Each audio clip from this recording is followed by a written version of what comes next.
Chapter 13. The Stoning of Rabbi Jesus Knubbelen. Rabbi Jesus spent a considerable amount of time at the palace of the British, and sometime around 48 he left Rome for Egypt to pursue his greatest esoteric goal. The spiritual knowledge from his secret learnings in the Essene and Druid movements was soon to be elevated to the highest level possible: initiation into the innermost rite of the Egyptian temples. In the oldest temples there was always a twofold plan in the architectural arrangement, and every temple had two divisions, one for ordinary religion, exoteric, and the other for secret mysteries, esoteric. The public performances were symbolical and sacred, but did not reveal any hidden secrets to the audience. The initiation into the real mysteries, however, was never performed publicly and was a most secret rite. The supernormal character of the greater mysteries was hinted at by various initiates, as one once declared, "Thanks to the mysteries, death for mortals is not an evil, but a good." The Egyptian mysteries were for long kept sealed from foreigners, and it was only in latter times that a few were admitted and initiated. The regulations covering entrance were strict and severe, and those who received the greatest mysteries were trusted to keep their vows of secrecy. The earliest recorded account of the Egyptian mysteries was that given by Herodotus, a highly regarded historian who traveled to Egypt in 440 BC for his initiation. He spoke of his learning there with great reverence. "I impose upon myself a profound silence in regard to the secret of the mysteries of which I am acquainted." It was probable that Rabbi Jesus' early initiation into both the Essene and Druidic schools played a major part in his acceptance into the Egyptian school. The Druids could claim a very early origin, and the essence of their wisdom was also that of the Essenes. In the case of the Essenes, it is possible to show that their movement was specifically established to preserve secret information, for they knew and used the sacred writings of the initiates. This is but a hint, but the full meaning of the point being made is that in the case of all secret schools, the inner and ultimate mystery was revealed only to a high initiate. Masonic secret symbols. Jewish literature stated that Jesus was around life's half distance when he became a rabbi.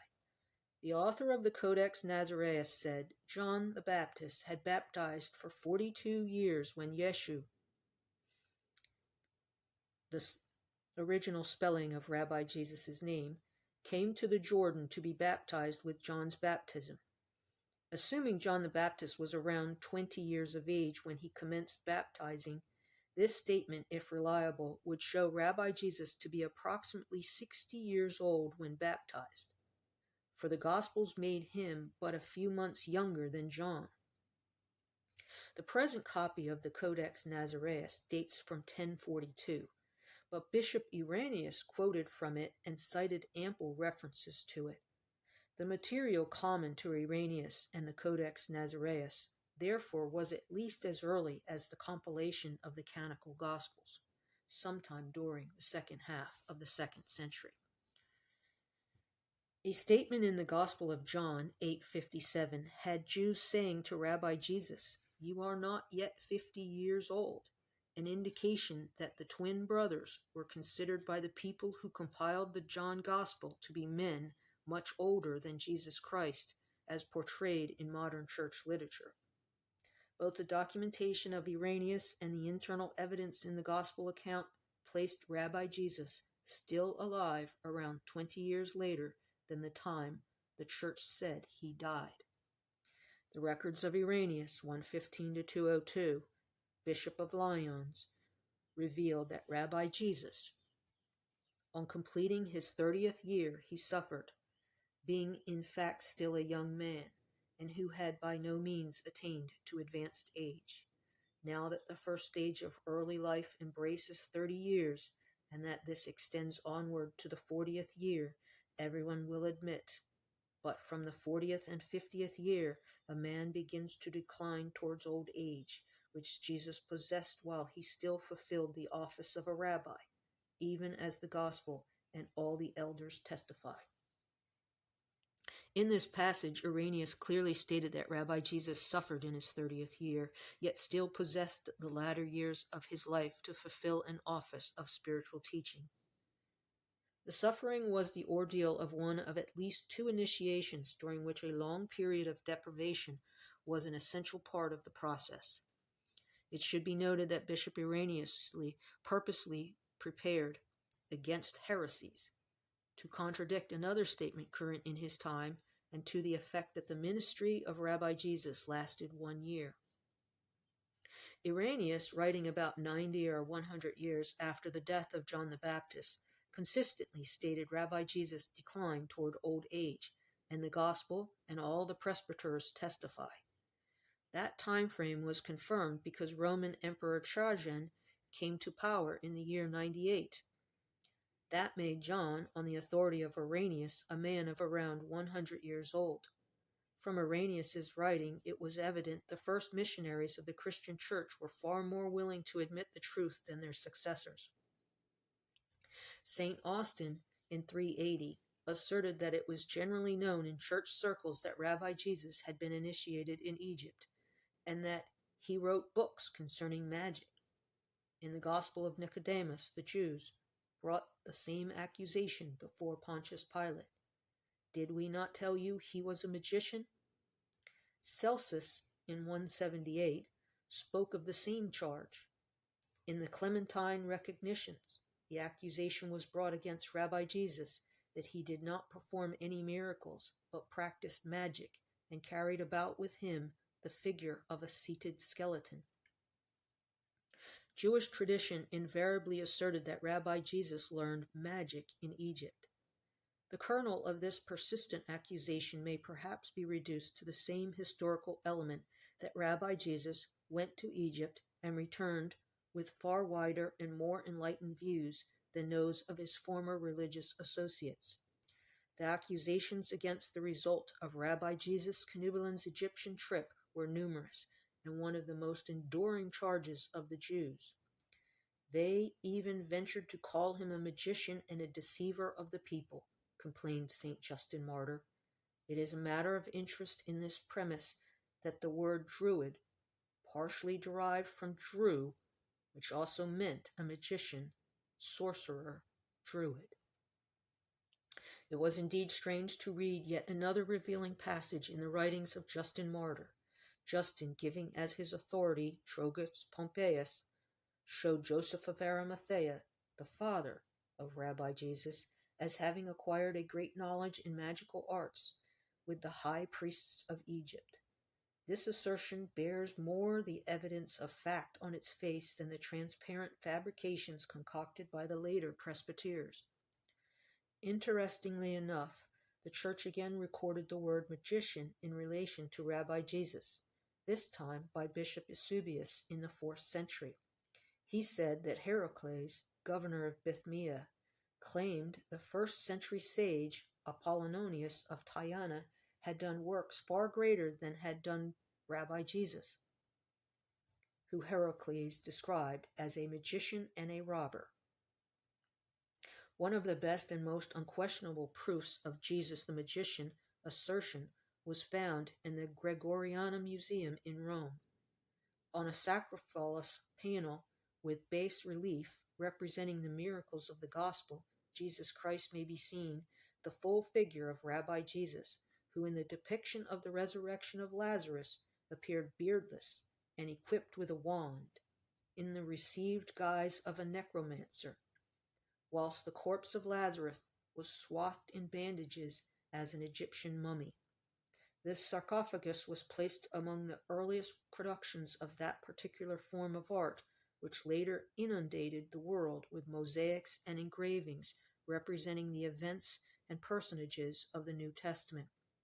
The name of Lazarus suggested symbolism, said the Encyclopedia Biblia. British Irenaeus agreed. And he that was dead came forth bound with bandages, feet and hands. This was symbolic of that man who had been bound in sins. Simon, also of New Testament fame, was, like Rabbi Jesus, called a magician, and some Bibles actually recorded his name, Simon Magi. It was possible that Simon the magician was the same Simon recorded as Rabbi Jesus' brother, and he was called a magician because he too had been initiated into the mysteries of Egypt. It was with Simon Magi we see one of the earliest clashes between Christianity's exoteric doctrines and the esoteric teachings of the mystery schools. An interesting legend concerned Simon Magi and told of his theosophical contests with Simon of Petra, while the two were said to have been promulgating their differing doctrines. In relaying this story, it should be remembered that Simon Magi was a high initiate and knew the secret of the ancient mystery schools, whereas Simon of Petra appeared to have been only aware of a lesser understanding. According to a story the Church wrote some 400 years after his death, Simon Magi was to prove his spiritual superiority by ascending to heaven in a chariot of fire.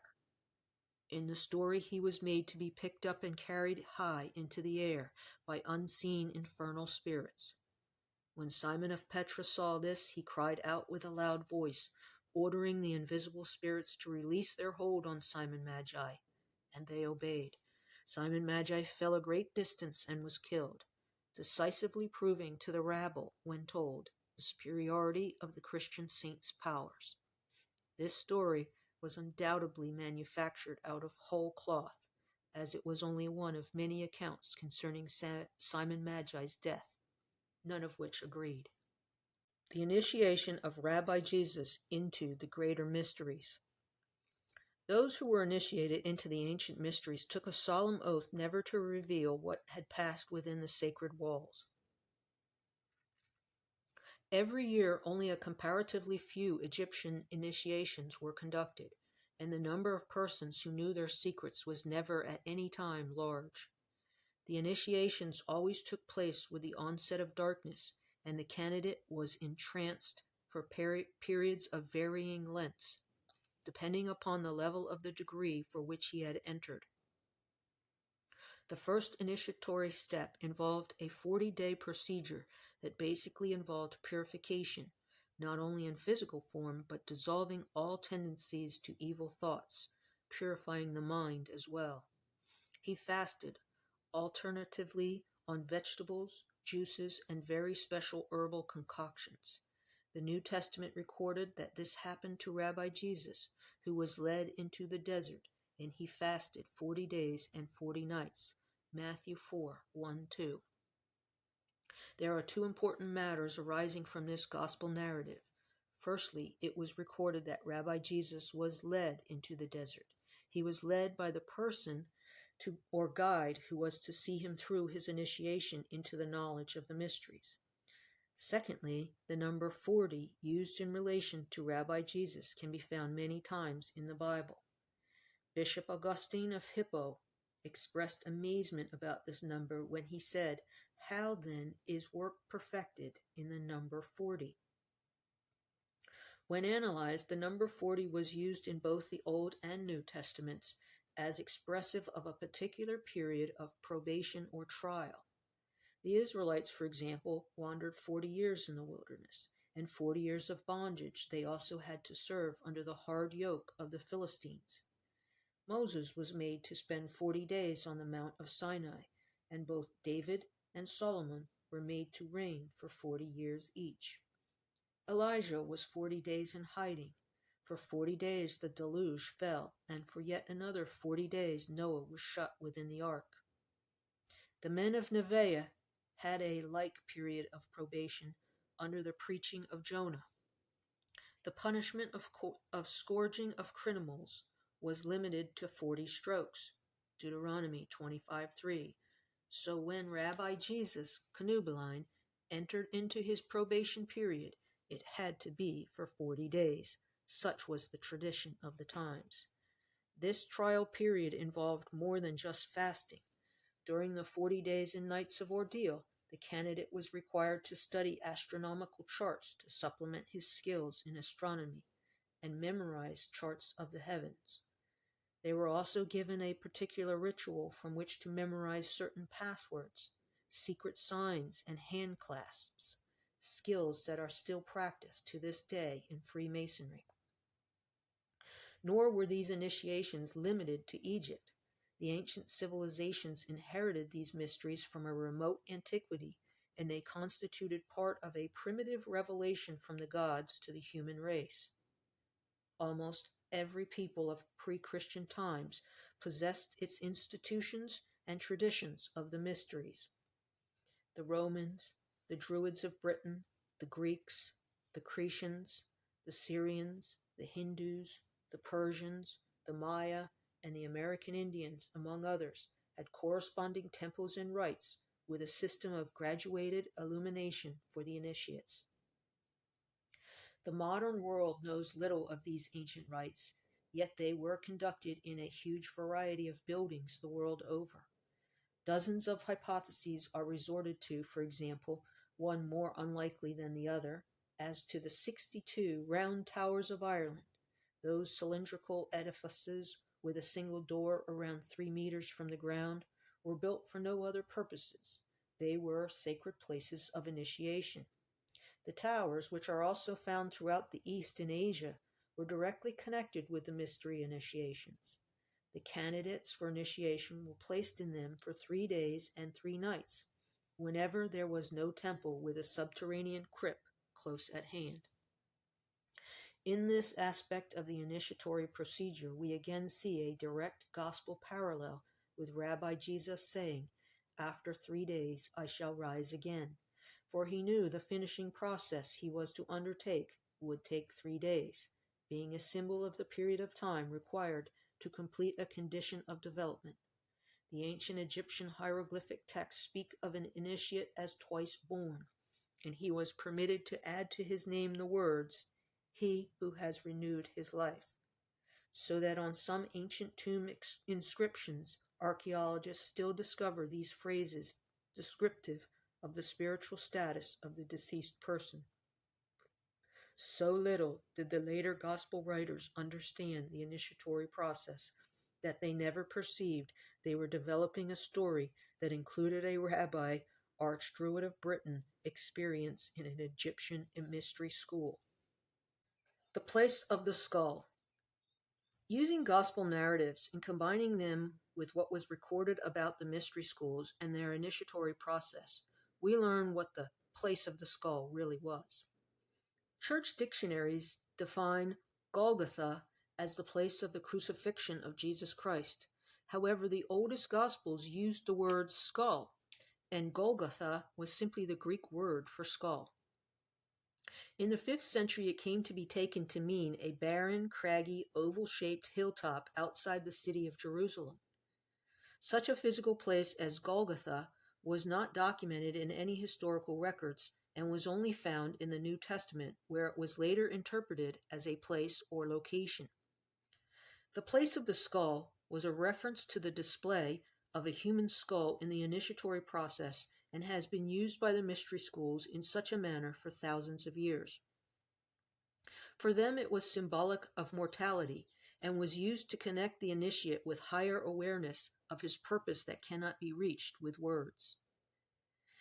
It appeared the word Golgotha was sometimes associated or confused with Gilga, a metallithic circle of vertical stones, also called a cromlech. It was probable that initiations were carried out at these Stonehenge-type structures. They were mentioned in the Old Testament when Joshua set up a Gilga with 12 vertical stone pillars after crossing the river Jordan, and interestingly, both Elijah and Elisha were also associated with a Gilgal.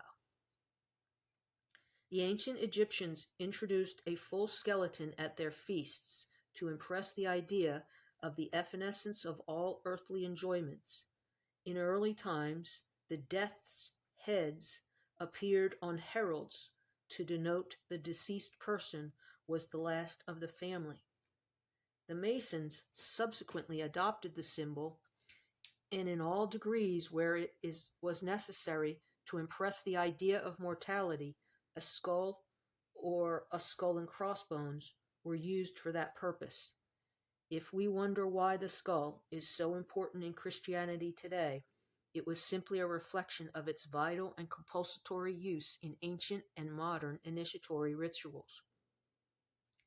In many old paintings, Christian paintings, though particularly those at St. Catherine's Monastery on Mount Sinai, a skull can be seen depicted in association with famous churchmen. Orders of monks, such as Dominicans and Franciscans, were always associated with human skulls. One of the several mysteries in ancient crystal skulls was actually called the Jesuit, because it had been associated with the Jesuit priests of Italy. Paintings of St. Francis of Assisi often showed him reverently holding a skull in front of him, and the Knights Templar are known to have worshipped a mysterious head. Some say this was actually the mummified head of Rabbi Jesus, but this was pure assumption. In all engravings of Masonic ceremonies, the skull is displayed in the final stages of initiation. The story of the missing Torah. Tradition clearly held that Rabbi Jesus Knubbelein had been initiated into the Egyptian mysteries, and that he had brought the substance of privileged information back from Egypt. Later church writings also established that the mysterious secret was well known to Rabbi Jesus. This interesting passage was recorded in the Clementine Homilies. And Peter said, "We remember that Jesus and Rabbi, as commanding, said to us, 'Guard the secret for me and the sons of my house.' Wherefore also he explained to his disciples privately the secret of the kingdom of heaven." Some of the followers of Rabbi Jesus expressed surprise to find him using unusual forms of expression with the people. "Why speakest thou unto them in parables?" they often inquisitively inquired. Matthew 10:13. Rabbi Jesus answered them, "To you it has been given to know the secret of the kingdom of heaven, but to them it has not been given." According to Young's Analytical Concordance, the exact meaning of the word secret as used in the New Testament was that which is known only to the initiated. And the reply of Rabbi Jesus was that of one initiate speaking to another. Other New Testament statements such as, "It is given unto you to know the mysteries. We speak the wisdom of God in a mystery, and we are stewards of the mystery of God and understand all mysteries clearly," showed that Rabbi Jesus and some of his associates were in possession of a particular secret knowledge. The custom of communicating only to a portion of the community was known among early Christian writers as disciplinia arcani, or the discipline of the secret. The secret was guarded with the utmost care from the obtrusive eyes of all who had not been duly initiated into the sacred rites that qualified them to be present. Johann Mosheim, the great Christian historian, in 1755 said, "The Christian religion, having thus in both its branches, the speculative as well as the practical, assumed a twofold character, one public or common, the other private or mysterious." The term used by the initiates to dismiss those unintelligible to hear or see their performance was, "Holy things for the holy, let the dogs depart." The Gospel accounts of Rabbi Jesus' ministry provided a number of cases where he taught an open exoteric message in parables to the rabble, and then privately instructed others in deeper esoteric or secret meaning. It is no longer possible to exclude from research into the story of Judas Christus and Rabbi Jesus any document that may hold out the faintest hope of throwing even a sidelight on the countless obscurities of the church texts. Most opportune for our inquiry, then, was the recent publication of a curious ancient writing called The Narrative of Joseph of Arimathea. This very concise old document has been given only brief treatment by church historians in the construction of their exhaustive dictionaries and encyclopedias. For the thesis presented in this book, however, it sheds a whole new light on the Gospels and their development. Therefore it compels the setting forth of the substance of the whole matter as it was found recorded in this writing. As with many Christian writings, including the Gospels, there was a dispute as to the likely date when this document was written, although general academic belief dates it at some time around the beginning of the 3rd century. The genesis of the story was obviously much earlier, and what was recorded in this old document failed to capture the attention of most researchers of the New Testament. The manuscript generally related to a fascinating account of the only Torah scroll in Jerusalem being stolen, and because of this, the Jews were in a state of despair because they could not conduct a Passover. This was significant in our study because it was Rabbi Jesus Knuebelein who was accused of stealing the Torah.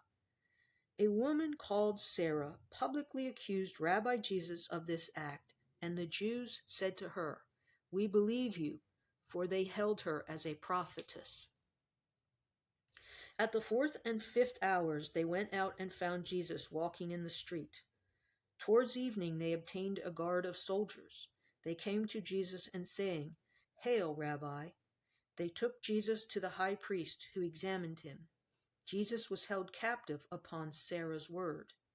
On the next day, being Wednesday, at the 9th hour, they brought him, Jesus, to the priest's hall and asked, "Why did you take away the Torah?" He was silent. The story of the missing Torah finds a parallel account in traditional rabbinic and Jewish literature. Many readers may say, why did we not know even so much as there was a recorded Jewish life of Rabbi Jesus? There certainly was, and one of the most persistent charges of the Jews against him was that he had learned something special in Egypt. This statement has puzzled researchers of the story of Jesus Christ for centuries, and the overriding importance it assumed in Jewish tradition supported the fact that it may have actually happened. In the Toldoth Jekshu, while we still hear of Jesus learning something supernatural in Egypt, its main feature was the recording of the robbing of the Torah and the divine name by a strange device from the Temple of Jerusalem. This strange device may have simply been a cunning maneuver, for in the several variants of the story, we can actually see the evolution of the tradition whereby Rabbi Jesus was said to have outwitted the guardians of the Torah scroll. The Talmud, however, knew nothing of the robbing of the name of God from the temple, but in recording the traditions of bringing a magic secret out of Egypt, it added details of the means whereby it was said to have been conveyed out of that country. Thus, in the Palestinian Gemara was written, "He who scratches on the skin in the fashion of writing is guilty, but he who marks on the skin in the fashion of writing is exempt from punishment." Rabbi Eleazar said to them, "But has not Jesus brought magic out of Egypt in this way?" They answered him, "On account of one fool we do not ruin a multitude of reasonable men." The fact that the rabbis called Jesus a fool for making marks on the skin in the fashion of writing is extremely relevant to this discussion. However, Rabbi Jesus was not the fool his associates thought. As little known as it is, there are several Jewish traditions of Jesus bringing writings from Egypt on his skin, but the one recorded here was the closest in time to the original story.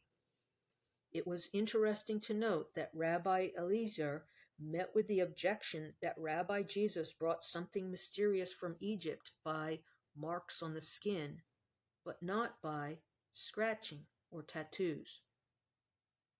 The marks were presumably not letters proper, the writing of words in Hebrew, for the discussion was not of writing, but of marks in the fashion of writing. Did it refer to diagrams of sigils or drawings of some kind, or to hieroglyphs? It certainly did. It referred directly and only to the secret in the Bible. In discussing this complex line of tradition, All that needs be said is that ancient Jewish beliefs seems plainly to have preserved a strong account of the inscription of curious marks on the skin of Rabbi Jesus.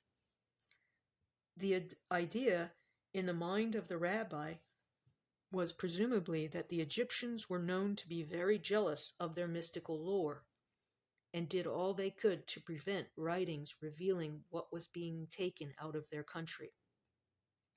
Rabbi Jesus, then, according to the oldest rabbinic traditions, was said to have circumvented their vigilance by subterfuge of the kind recounted in the Palestinian Gemara.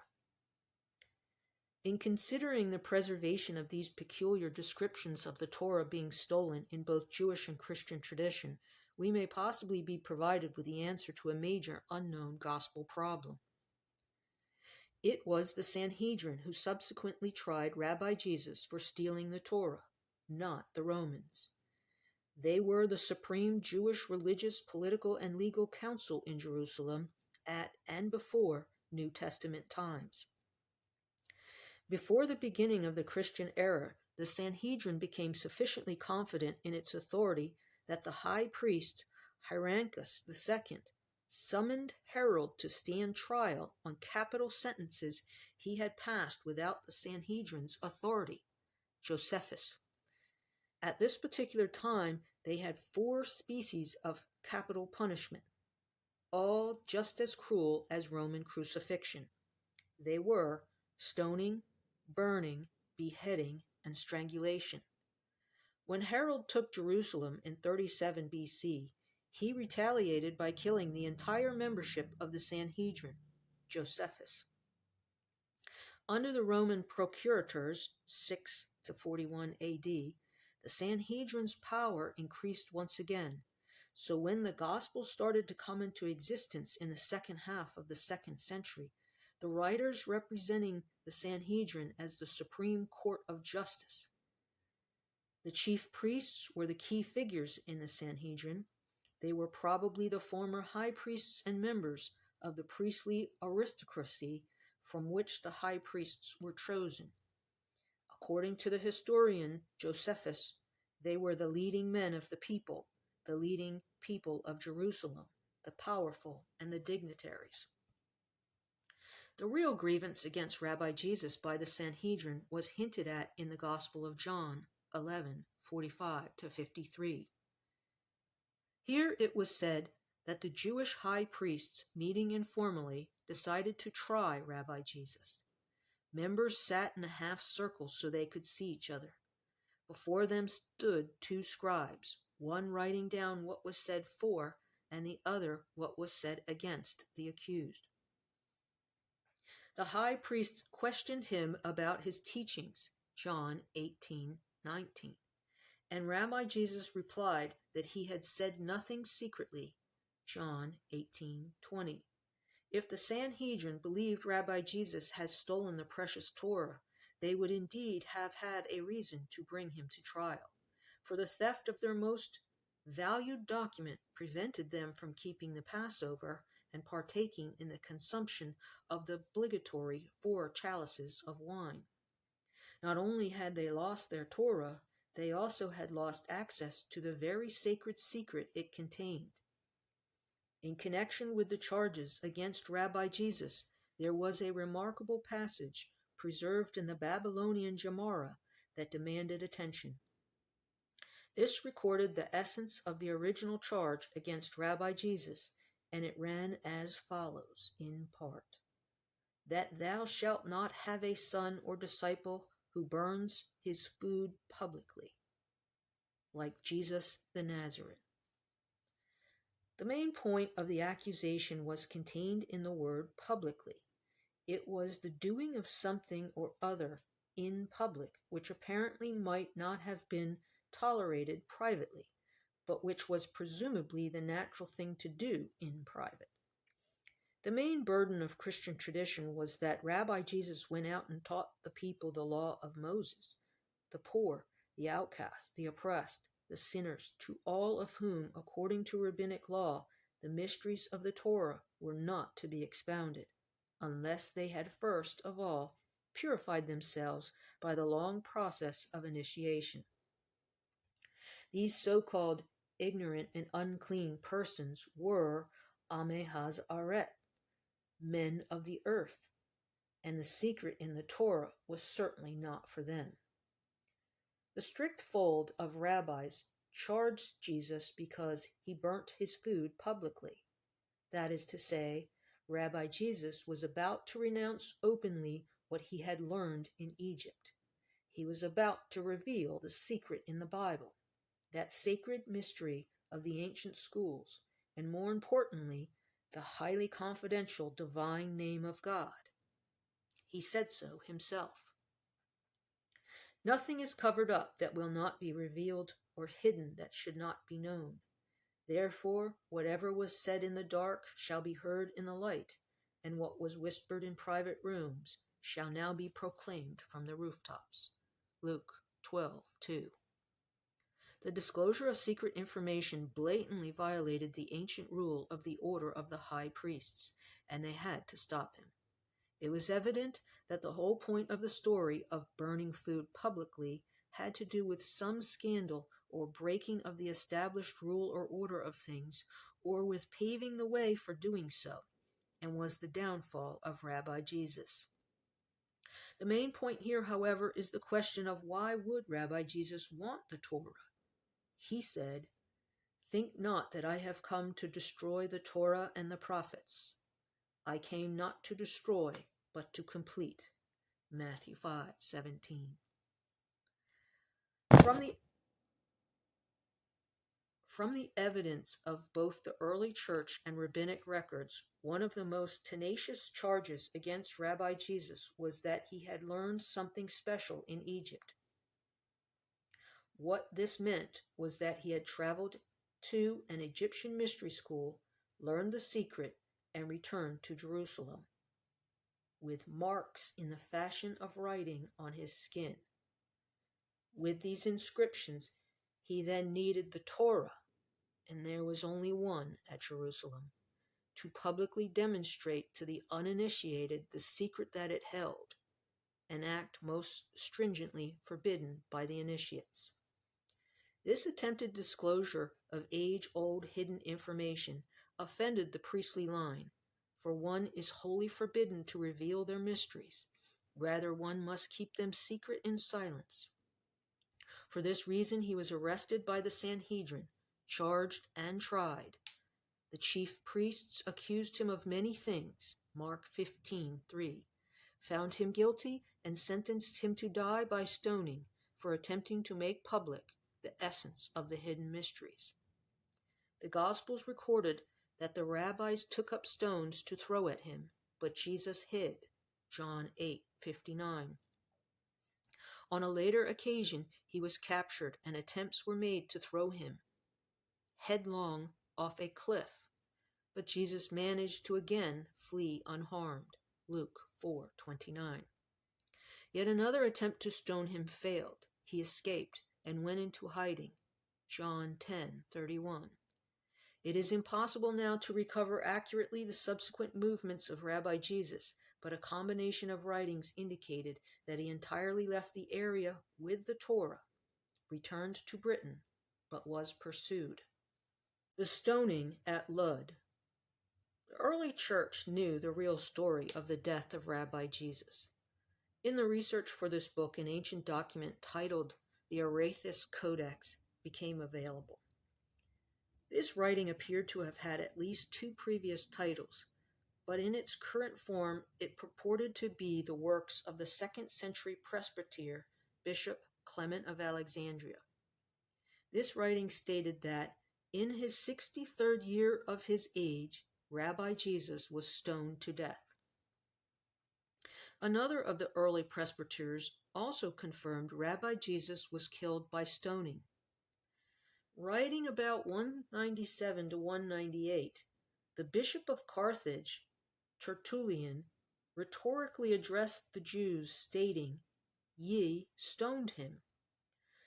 Tertullian spoke of the stoning of Rabbi Jesus not as the invention of an enemy, but simply as a genuine piece of accepted church history. The rabbinic records confirmed the church accounts and stated that Rabbi Jesus Knubblein was eventually captured and stoned to death by a person called Pinhas at a place called Lud. Both the Palestinian and Babylonian Talmuds contain a precise description of his death that in both cases was appended to the following passage from Mishnah.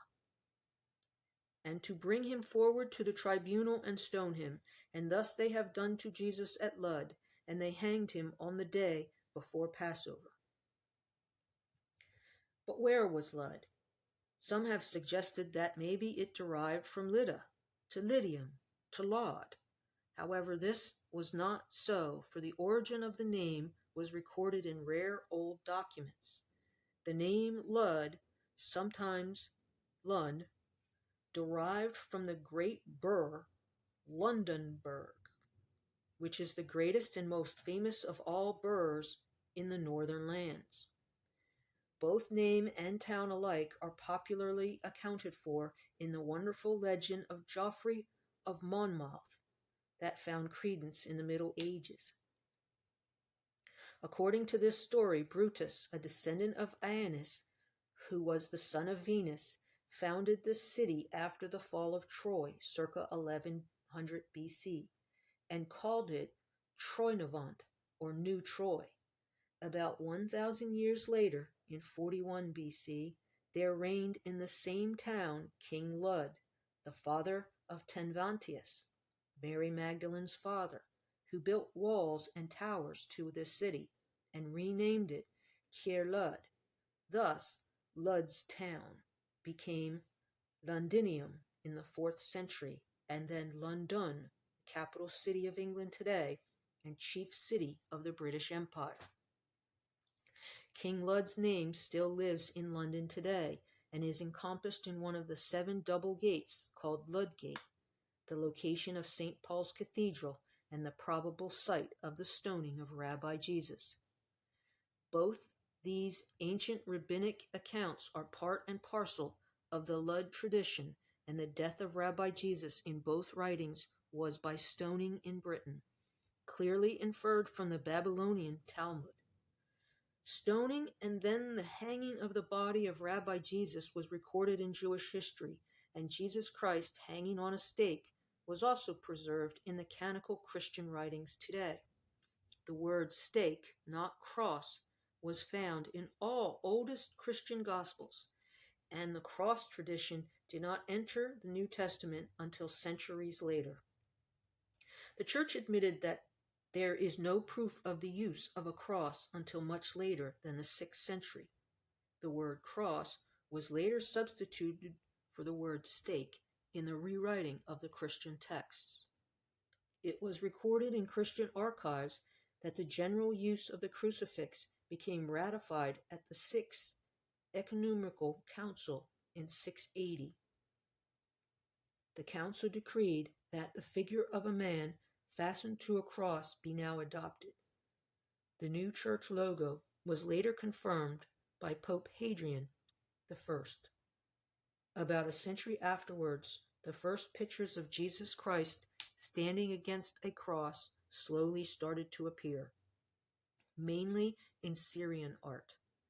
In these depictions, he was always of ripe old age, utterly divested of all circumstances of suffering, and generally clothed in a long, sleeveless tunic called a colubium. Earliest illustrations date from the end of the 8th century, and probably the very first was called the Palestine Crucifixion, discovered in 1856, as a graffito on a wall in the page's chamber of the imperial palace on the Palatine Hill in Rome. It showed a cross against which Jesus stood upright, unbound, with arms flung wide apart as if praying. But Jesus had an ass head. In the left foreground was a much smaller man in an adoring posture and a Greek inscription which read, Alexamene worships his God. Rabbi Jesus wished to help people's spiritual development by disclosing the ultimate secret he had learned during the Egyptian process of initiation. The rabbinic records of Rabbi Jesus said of him, "In the beginning a prophet, in the end a deceiver," the deception being Rabbi Jesus' desire to reveal to the world the forbidden sacred secret. That mysterious information is revealed in this author's next book, The Secret in the Bible. The role of Pontius Pilate. The Romans had nothing to do with the punishment of Rabbi Jesus. No doubt it would be convenient to bring Pontius Pilate into the Jewish Talmud stories of Rabbi Jesus, but they are conspicuously by their absence. The Christian and Jewish descriptions of Jesus Christ's life were totally at a variance with each other. That was because they were both talking about different men. When compared with the New Testament, there was an obvious conflict of testimony because the Christian writings subsisted around a crucifixion and the Jewish writings around a stoning. The 2nd century historian Celsus provided a hint when he referred to the alleged crucifixion of Jesus Christ. The church later burnt his books. It was probable that the parchments that stunned parish priest Berenger Saunier and his church associates around 1886 contained this information, and it was also probable that it was Saunier who created the headstone at the Bingerbruck in Germany. It was said the scrolls provided evidence that the crucifixion was a fraud, and Rabbi Jesus was still alive in 45. The reference here to the staged crucifixion was to that of Jesus Christus, Judas Christus, who had given up his birthright to save his life. Due to the discrepancies that commonly exist concerning the dating of this error, it was not possible to establish exactly when Rabbi Jesus was stoned, but what was revealed about the scrolls found at Rennes-le-Château determined that both Judas Christus and Rabbi Jesus were still alive after 45. According to a Jewish legend, 3 boatloads of Jews arrived in Arles, southern France, circa 53 AD, and the theory proposed is that this group were pursuing Rabbi Jesus Canubelline. They eventually captured him in Ludstown, to where he had fled, and reunited with his son, King Caradoc, and other close family members. At this stage in his life, he was approximately 63 years of age, which confirmed the records of Bishop Clement of Alexandria.